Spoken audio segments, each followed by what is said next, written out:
분당 우리교회 우리 귀한 성도님들 주님의 말씀으로 함께 예배드릴 수 있게 또 말씀 증거하게 돼서 큰 기쁨입니다.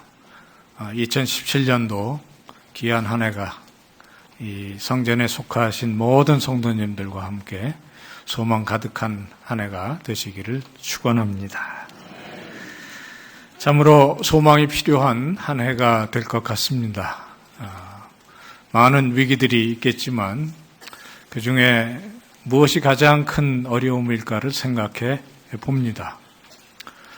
정치적으로 불안정한 것, 또 안보가 위험하게 생각되는 것, 국제 정세도 그렇게 편하게 보이지 않는 것, 무엇보다 오래 지속되는 이 경제적인 불안, 이 모든 것이 다 우리들의 마음을 어렵게 합니다. 그러나 정작 가장 어려운 위기는 우리 마음속에 있는 위기일 수 있겠습니다. 우리들 마음 가운데 정말 소망 대신 무거움과 불안과 심지어는 절망이 가득하다면 그것이 가장 큰 위기가 아닐까 생각을 해보는 것입니다.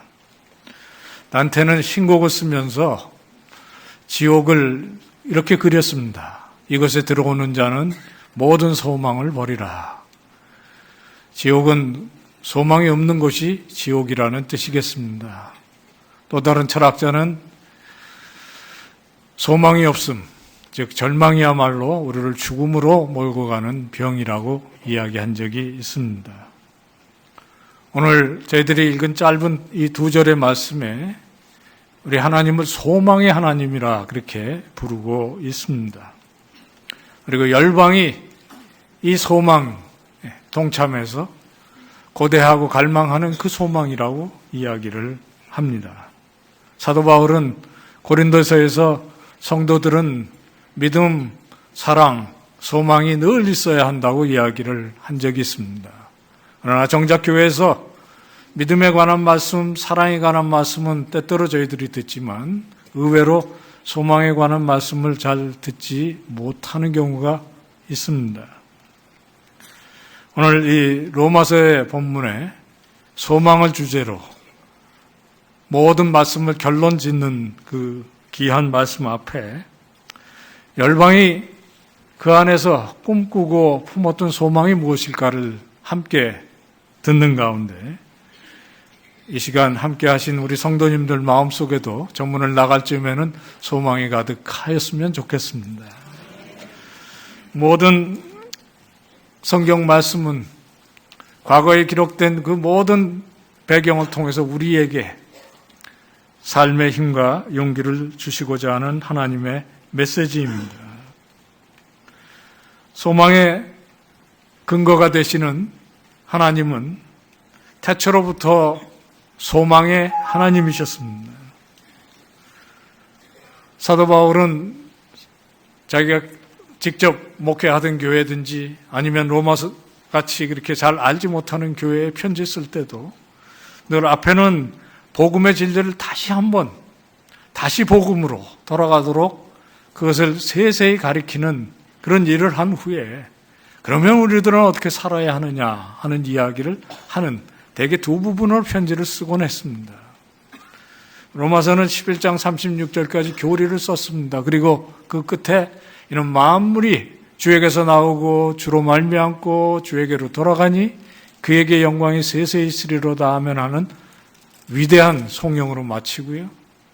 그리고 12장부터 우리가 방금 읽은 이 본문까지 그리스도인들은 어떻게 살아야 되느냐를 세세히 쓴 후에 이 마지막 구절에 소망의 하나님이 주시는 축복으로 끝내고 있는 것입니다.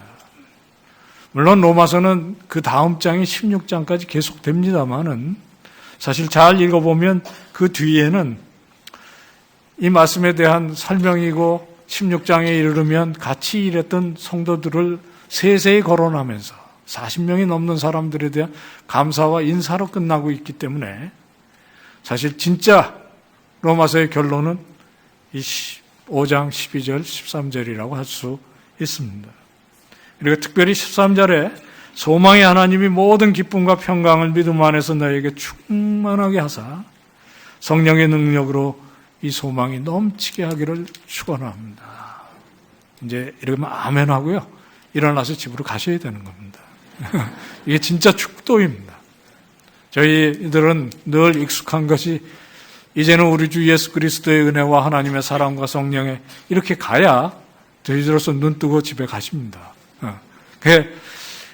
다른 성경에 많은 축도들이 있지만 그것을 예배 끝자락에 하더라도 대부분 다시 이제는 그걸 해야 한국교회에서는 예배가 끝나요. 그러나 다른 나라나 다른 이 교회들에서는 이 13절의 본문을 예배 끝자락에 성도들을 삶의 자리로 되돌려 보내기 위해서 거기에는 근심도 있고 거기에는 불안도 있고 위협도 있고 풀리지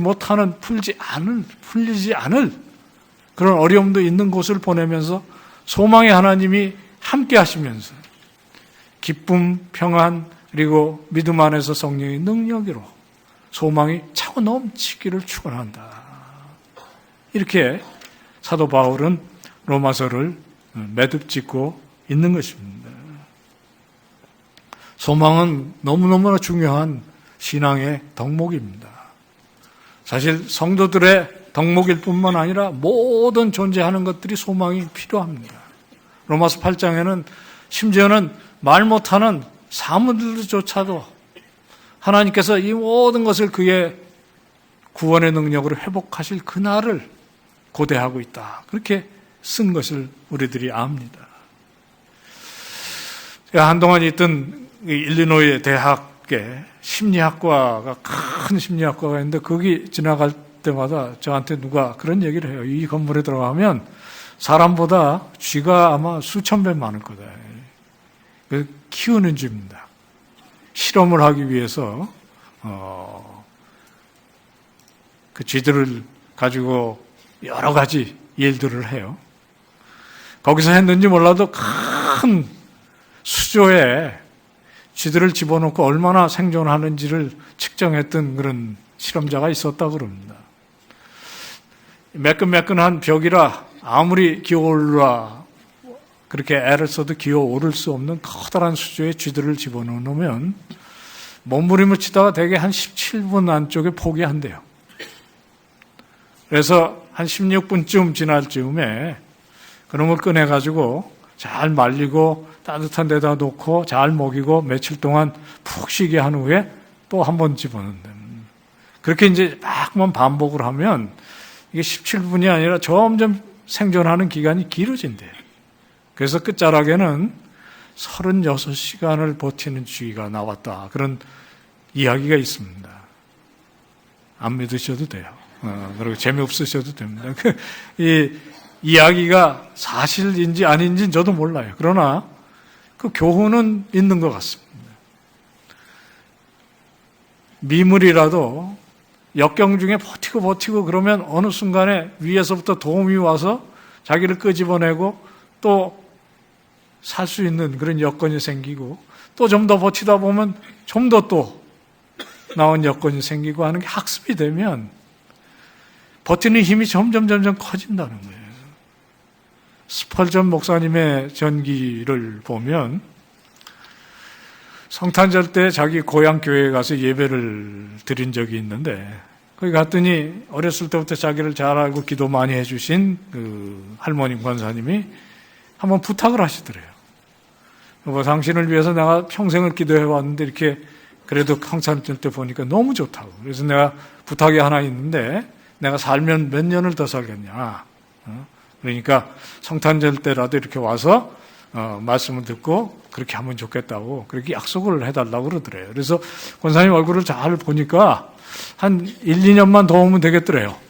그래서 약속을 해드리고 10여 년을 갈 수밖에 없었다 그런 얘기도 있습니다. 이 아침 함께 예배 드리시는 우리 성도님들, 여러분들은 이 자리에 왜 계시는 것입니까? 무슨 소망을 품고 살아가고 계시고 이 아침에 우리가 함께 한 소리 높여서 하나님을 찬양하고 말씀의 귀를 기울이면서 정작 우리들의 마음은 무엇을 기대하고 소망하고 계시는 것입니까? 이 소망이 과연 어떤 끝을 향해서 가는 것입니까? 그냥 버티기만 하는 것이 아니라 이 소망이 우리를 어디로 끌고 가야 하는데 이 소망의 끝에는 무엇이 있는 것입니까?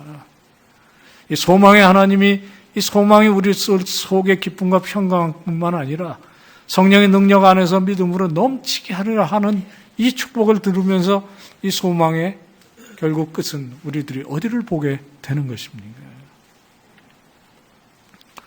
하나님이 소망을 품으시면 그 소망이 우리의 소망이 되어야 하는 것이 아니겠습니까? 오늘 본문에서 하나님은 소망의 하나님이라고 부릅니다. 대단히 어색한 표현입니다. 아마 생각해 보시면 별로 들어본 적이 없으실 거예요. 능력의 하나님, 창조주 하나님, 권능의 하나님, 은혜의 하나님, 사랑의 하나님, 많이 듣던 말씀이지만 소망의 하나님, 왜 그럴까요? 왜 어색할까요? 하나님은 소망을 품으실 필요가 없는 분이시기 때문에 그렇습니다. 하나님 전지하시고 전능하셔서 생각하신 그것이 현실이고 그것이 모든 사물의 시작입니다.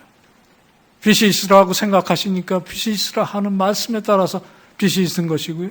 우주 만물 가운데 그의 뜻을 따라서 있지 않은 것이 없는 것이고 주께서 영광과 권세와 존귀와 능력을 받아야 하는 이유가 주께서 만물을 지으셨고 그것이 주의 뜻대로 지금까지 있나이다. 요한계시록의 찬양이 아닙니까?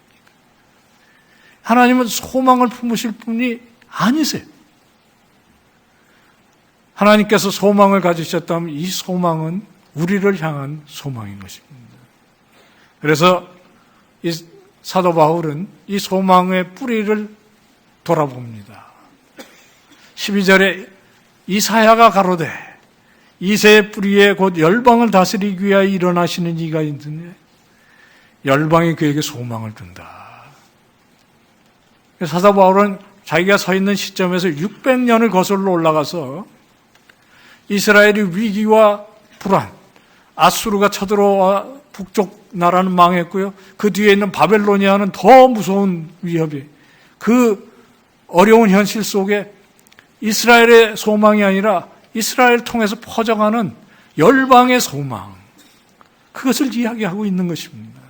그리고 사실 이 소망은 더 거슬러 올라가서 창세기 3장 15절에 인류가 타락하여 하나님의 창조의 계획이 무산될 즈음에 에덴 동산에 찾아오셔서 그들을 구원하실 약속을 하신 그 소망인 것입니다. 내가 언젠가는 여자의 후손으로 하여금 이 타락을 일으킨 이 죄를 씻어낼 그 소망을 말씀하시고 아브라함, 이삭, 야곱, 구약 성경 내내 이 일을 진행하셨고요. 이사야는 그 구약 성경의 끝까지 가는 그 즈음에 이것을 열방의 소망으로 찬양하고 있는 것이거든요. 오늘 아침 사실 우리들이 예배드리는 것은 여기서 내 앞에 있는 문제를 씨름하기 위해서 오신 것이 아니지 않습니까? 물론 이것도 넘어가야 하고 이것도 하나님의 응답을 들어야 하지만 더 중요한 것은 이 창조로부터 시작해서 새하늘과 새 땅에 이르는 이 하나님의 원대하신 비전, 이 선교적 비전이라고 불러요. 이 속에 나를 2017년 1월 15일 11시 33분에 이 자리에 두신 이 하나님의 원대하신 뜻은 어디에 있는 것입니까? 놀라운 것이 아닙니까? 하나님께서 태초에 지으신 시간과 공간 속에 지금 우리가 있는 것이고요. 이것은 없어지지 않을 것입니다. 결국 새롭게 변화되어서 회복된 그 땅으로 이를 터인데 지금 그 하나님의 원대한 역사 속에 2017년 1월 15일 11시 30분 이게 우리가 서 있는 자리 아닙니까? 여기서 품는 우리의 소망은 무슨 소망이 되어야 하는 것입니까? 그 소망의 하나님께서 이 세상을 지으실 때 그리고 타락한 세상을 그리스도의 피로 구속하시면서 품으신 그 소망에 우리도 동참해야 되는 것이 아닙니까? 그래서 우리들의 소망은 항상 앞에 있는 것입니다. 제가 언젠가 출판사로부터 두꺼운 책 하나를 받았어요. 이걸 좀 읽고 소개를 하는 글을 써달라는 숙제를 부탁받았습니다. 이건 제가 제일 좋아하는 숙제예요. 왜냐면 책 한 권 생기고요. 또 써주면 또 뭐 좋아하고 그래요. 그래서 기꺼이 하겠다고 해놓고 이것저것 쫓기다가 결국엔 마감 직전에야 이제 이걸 이번 주에는 해야 되겠다 싶어서 토요일 날 아침에 일찍 일어나서 책을 딱 펴가지고 이게 600페이지밖에 안 됩니다. 이제 오늘 열심히 읽고 정 안 되면 내일 예배 드리고 와서 하여튼 월요일 되기 전에 보낸다 하고 책을 이렇게 폈어요. 이제 안 믿어지시겠지만 600페이지 읽을 수 있습니다. 방법이 없는 게 아니에요. 딱 첫 페이지를 탁 펴서 읽기 시작하는데 첫째 줄에 이렇게 써 있더라고요. 이 책은 절대로 한꺼번에 읽지 말아라. 이 책이 30장으로 되어 있는데 잠언처럼 하루에 한 장씩 읽어서 적어도 한 달 동안은 이 책의 메시지에 좀 푹 젖어야 이 책을 읽는 보람이 있다는 거예요. 뭐 저를 위해서 읽기도 하지만 이 책을 읽고 소개를 해야 되는데 그렇게 안 하면 안 될 것 같은 생각이 들더라고요. 그래서 제가 전화를 해서 책이 이렇게 생겼습니다. 한 달은 좀 더 주시면 안 되겠습니까? 기꺼이 그렇게 하라고 그래서 허락을 받아서 제가 정말 한 달 동안 그 저자의 뜻을 따라서 그 책을 하루에 한 장씩 읽었어요. 얼마나 재미가 없는지요.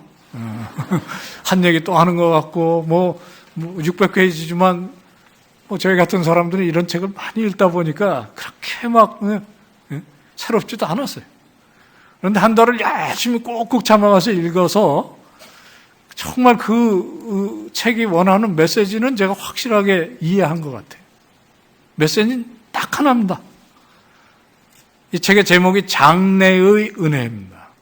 우리는 은혜, 그러면 뒤를 돌아보는 습관이 은연중에 있다는 거예요. 내가 그 사업이 망했을 때 절망 안 하고 이렇게 오게 하신 그 하나님의 은혜. 내가 병들었을 때 나를 고쳐주신 은혜. 내가 그 시험에 떨어져서 낙심했을 때 지금까지 살아오게 하신 그 뒤에 있는 은혜. 그러나 정말 은혜는 앞에 있다는 거예요. 그래서 책 제목이 장래의 은혜예요. 제가 정말 큰 것을 얻었습니다. 하나님의 은혜는 뒤에 있는 것이 아니라 앞에 있습니다. 하나님은 죽은 자의 하나님이 아니고 산 자의 하나님이시고, 그리고 하나님의 나라는 우리를 향해서 옵니다. 그래서 하나님의 나라는 위에 있기보다는 사실 앞에 있다고 말하는 것이 옳을지도 몰라요. 우리들의 시선이 이 아침에 위를 향해서 열리시기를 바랍니다. 그것이 비전입니다. 그것이 선교적 비전입니다. 분당 우리 교회, 이 교회의 비전은 주님 하시는 해오신 일에 앞으로 넘어서 2017년을 넘어 하나님의 나라를 향해서 나가는 그 일에 우리들을 부르신 것이고요. 이 자리에 우리를 하여금 있게 하신 것이고, 그것을 향해서 보내시고 있지 않습니까? 우리들의 삶의 일터로, 가정으로, 그리고 다음 세대를 향해서 복음으로 우리들을 부르고 계시는 것이 아니겠습니까? 이런 소망이 회복될 때 한국교회는 정말 이 낮아진 자리에서, 우리가 누추해진 자리에서 박차고 일어나 우리 선조들의 부끄럽지 않은 교회가 되리라고 저는 고대합니다. 한국교회는 정말 세계교회 앞에 긍지를 가질 수 있는 교회라고 저는 믿습니다. 민족이 아주 어려운 시기에, 심지어는 애국자들마저 절망하고 변절하던 시기에 끝까지 일사각오로 믿음도 지켰을 뿐만 아니라 국가와 민족의 등불이 되었던 사람들이 교회의 신앙인들이요, 지도자들이요, 성도들 아니었습니까? 그런데 왜 우리는 지금 2017년이 되어서 훨씬 낫고 좋은 여건 속에 이마치 부흥된 교회 속에 예배드리면서 그런 정말 긍지와 그런 정말 세상을 감동시킬 수 있는 소망이 우리들에게 없는 것입니까?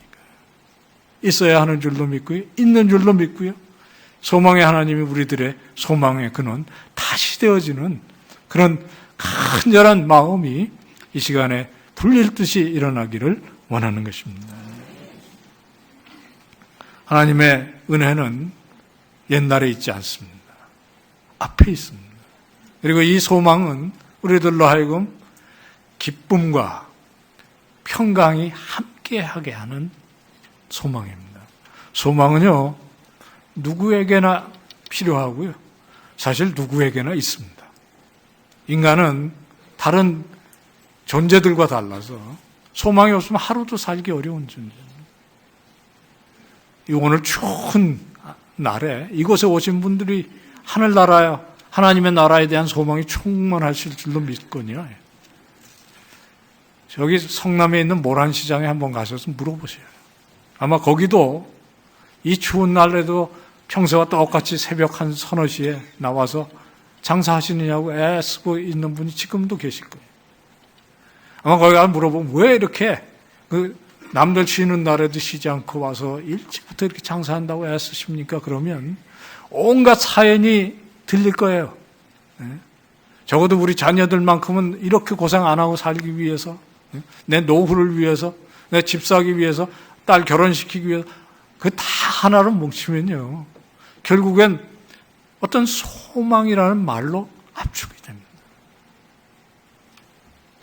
그러니까 우리는 하나님의 형상을 가진 존재라 오늘에 만족하는 것이 아니라 항상 앞을 향해서 내어다보면서 그것을 믿으면서 소망을 품고 나아가는 존재예요. 히브리서 11장이 정말 위대한 선언을 했어요.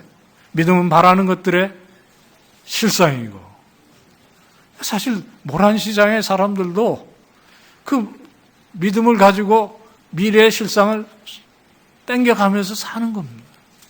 보이지 않는 것들을 보게 하는 능력이고요.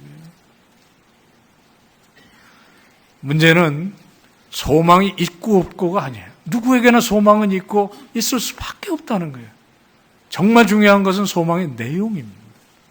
그래서 앞에 이사야로 아니면 에덴 동산에서 주셨던 그 구원의 소망과 하나님의 나라의 이 소망이 우리들에게 소망의 하나님을 통해서 넘쳐야 한다고 바울이 이야기하고 축원하는 것입니다. 어떤 소망은요, 소망을 품을수록 불안해지는 소망이 있어요. 이거 안 되면 어떡하나. 네? 있습니다. 네. 또 소망이 이루어지면 더 허망해지는 그런 것도 있어요. 네. 소망이 깨어지어서 없어지는 게 아니라 이루었기 때문에 소망이 물거품이 되는 소망도 있습니다. 소망이 애만 태우게 하는 그런 소망도 있습니다. 오죽하면요, 희망 고문이라는 말이 있겠습니다. 그것처럼 사실 잔인한 게 없는 것 같아요. 여러분의 소망은 그 내용이 무엇입니까? 저희 총신대학교는 대학도, 신대원은 말할 것도 없고요. 대학도 8개 학과에 모든 학생들이 세례교인이 아니면 입학 원서도 받질 않아요. 그러니까 원칙적으로는 저희 교문을 딱 들었으면 그 안에는 예수 믿는 사람들만, 적어도 세례교인 이상들만 있어야 되는 게 원칙이에요. 근데 제가 교무처 일을 보다가 보니까 총신대학에 이 예수 안 믿는 사람들이 있더라고요. 제가 정말 놀랐어요. 누구냐면요, 공익근무요원이라고요. 저희 국가에서 이렇게 병역 대신해갖고 일하는 분들 중에 보내주는 분이 있어요. 근데 저희 교무처에 배정이 된 분은 대학원을 다니다 오셔서 꽤 똑똑하시고 일을 잘 도와줘요. 그래서 아예 컴퓨터를 하나 주라고 그랬습니다. 그래서 이제 이분이 다른 직원들보다 조금은 늦게 출근을 하는데, 제가 아침에 이제 이렇게 일을, 제 연구실에 올라가게 되는 일을 보다가 보면 이분이 와서 컴퓨터를 딱 켜요. 근데 컴퓨터를 이렇게 키는데 화면이 밝아지면서 글씨가 하나 밑에서부터 이렇게 해서 크게 떠요. 뭐라고 써있냐면요, 로또만이 소망이다, 이렇게 뜹니다. 화면이 이만한데요, 쫙 해서 로또만이 소망이다. 아니, 세상에 대학원 공부까지 한 사람이 종이쪽 요만한 거 하나 들고 말이죠, 금요일마다 애를 태우면서 그거 대보면 안 됩니다. 돼도 그게 정말 기쁨과 평강을 가져오는지 잘 모르겠고요. 그래서 제가 우리 직원분들한테 그랬어요. 저분 제대하기 전에 로또 외에도 소망이 있다는 걸 우리들이 좀 보여줘야 되는 거 아니냐. 소망이 생기셨는지 잘 모르겠어요. 그러나 그게 우리 앞서 믿은 성도들이 해야 되는 일 아니겠습니까? 세상에 소망 없는 거 아닙니다. 지금같이 이렇게 정치적으로 정말 낙담스러운 이 지경에도 다음 대통령 좀 더 나을 거라고 소망을 우리들이 품는 거 아닙니까? 기도하는 이유 그런 거 아니겠습니까? 소망의 내용이 중요한 것입니다. 이 소망이 우리들로 하여금 애만 태우고 그리고 허망하게 만드는 소망이 아니라 정말 이 본문이 축원하는 대로 기쁨과 평강까지 주는 소망이어야 하고, 그러려면 그 소망의 내용이 소망이 하나님께서 그 마음속에 품어 지금까지 이끌어 오신, 그리고 지금도 우리를 향해서 우리를 통해서 이루고자 하는 그 소망 아닙니까? 저와 여러분들이 예수 믿는 이유는 이 소망에 동참하기 위한 것입니다. 물론 먹을 것, 입을 것, 쓸 것을 위해서 기도하라고 하셨고요.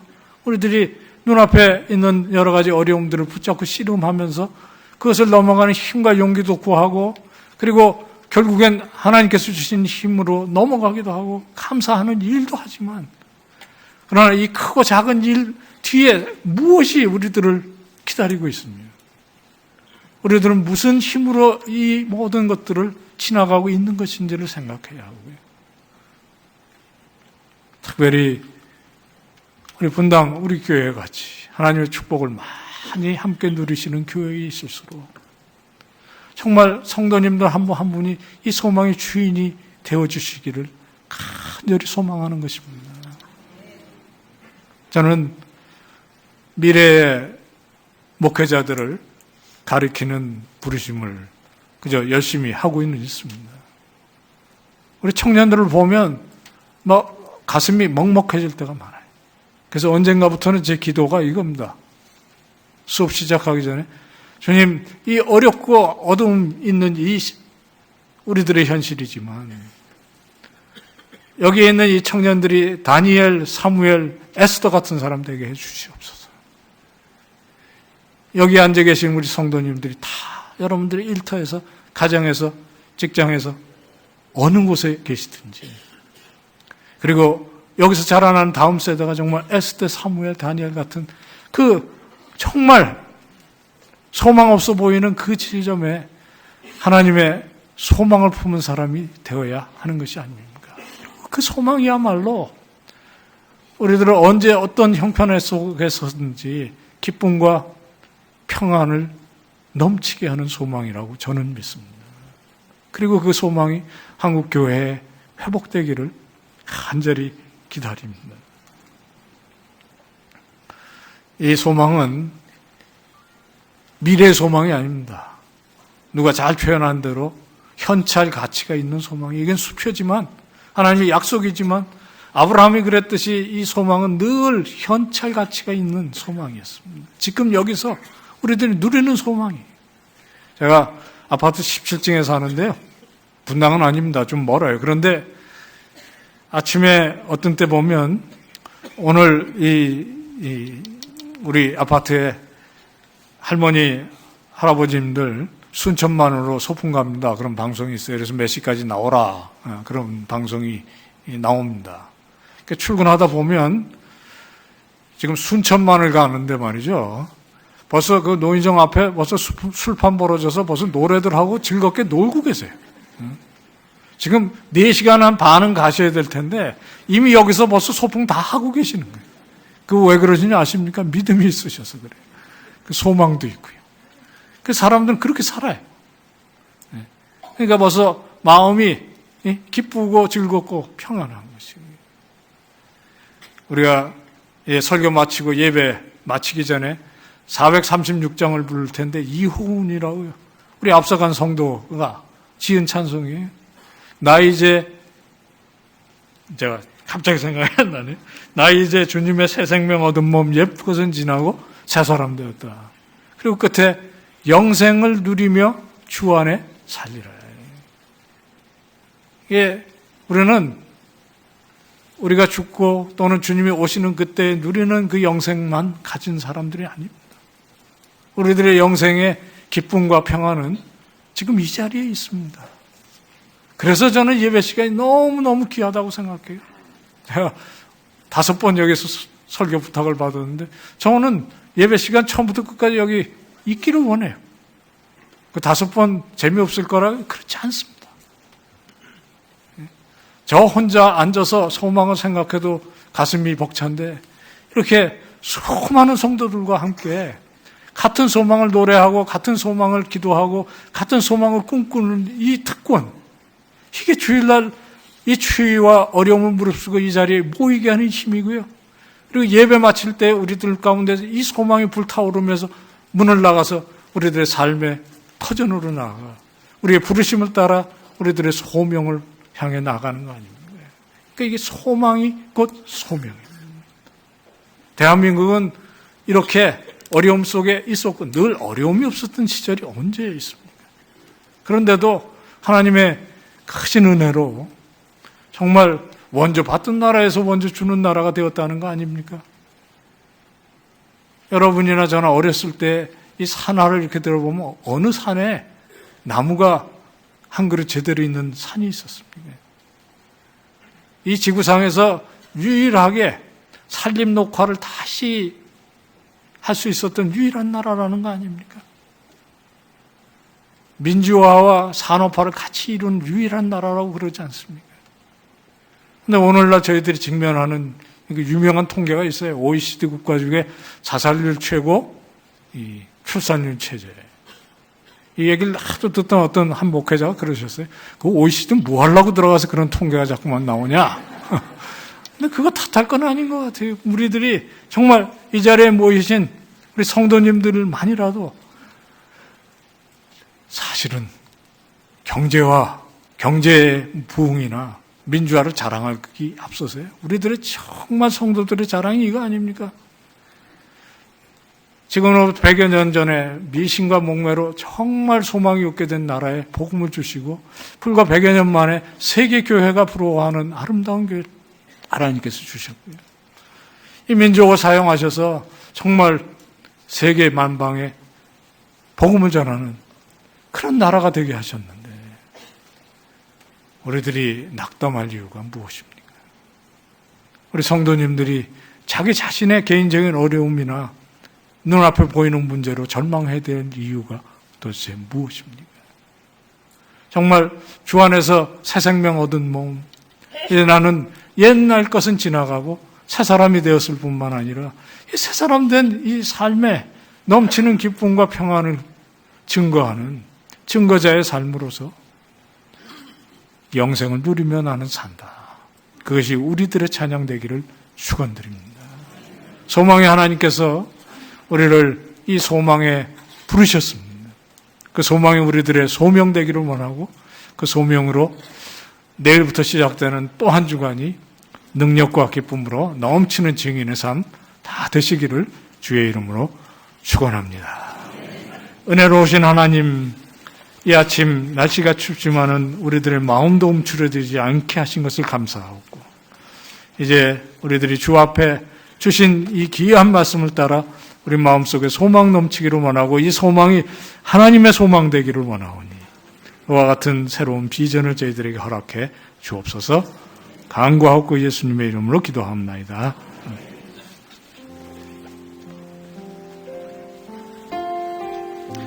우리 주신 말씀 기억하며 다 같이 일어나서서 찬송하겠습니다. 찬송가 436장 함께 찬양하신 후에 목사님 나오셔서 축도 인도해주심으로 예배를 마치겠습니다.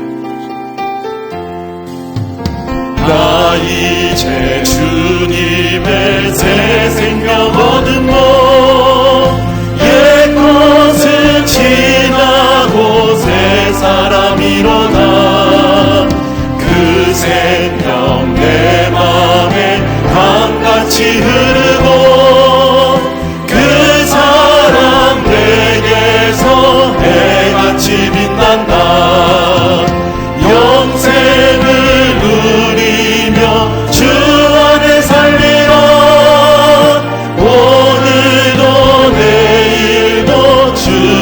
함께 살리라.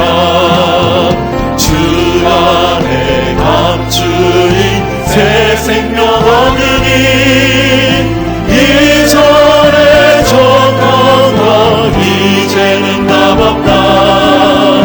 하늘의 은혜와 평화를 맛보니 찬송과 기도로 주 함께 살리라. 영생을 누리며 주 안에 살리라. 오늘도 내일도 주 함께 살리라. 산천도 초목도 새 것이 되었고 죄인도 원수도 친구로 변한다. 새 생명 얻은 자 영생을 누리니 주님을 모신 맘 새 하늘이로다. 영생을 누리며 주 안에 살리라. 오늘도 내일도 주 함께 살리라.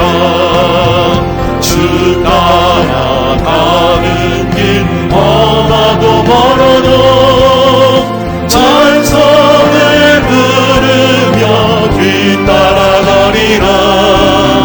나 주를 모시고 영원히 살리라. 날마다 섬기며 주 함께 살리라. 영생을 누리며 주 안에 살리라. 오늘도 내일도 주 함께 살리라. 죄로 말미암아 죽을 수밖에 없었던 저희들을 불쌍히 여기사 예수 그리스도의 피로 구원하셔서 이 시간도 함께 모여 찬양하는 가운데 영생을 누리며 주 안에 사는 복이 무엇인지를 다시 한번 깨우치게 하시니 고맙고 감사합니다. 하나님 아버지, 오늘 우리들이 이 예배 가운데 새 힘을 얻었습니다. 이제 소문을 나가서 우리들을 보내시는 가정과 일터와 우리들을 두실 그곳을 향해서 나아갑니다. 우리 성도들의 마음속에 소망이 넘치게 하시고 이 소망이 소명되게 해 주시옵소서. 이 소명의 힘으로 어려움을 다 듣고 일어나는 저희들 되게 하옵시고 이 혼돈과 어려움에 빠진 이 민족과 국가에 하나님께서 소망하시는 소망과 그 평안과 기쁨이 무엇인지를 증거하는 증거자의 삶을 또 한 주간 살 수 있는 능력으로 함께해 주시옵소서. 이제는 우리 주 예수 그리스도의 구속하시는 총과 우리를 사랑하여 아들을 십자가에 내어주신 아버지 하나님의 넘치는 사랑과 이곳에 함께하사 우리들의 예배의 주인이 되어주시고 이 소망을 믿음을 따라 기쁨과 평안과 함께 넘치게 하시는 성령의 감동과 교통하심이 이 아침 함께 예배드리는 온 성도들의 머리 위에와 그들의 가정과 일터와 그들의 자녀 위에 이제로부터 영원토록 함께 있을지어다.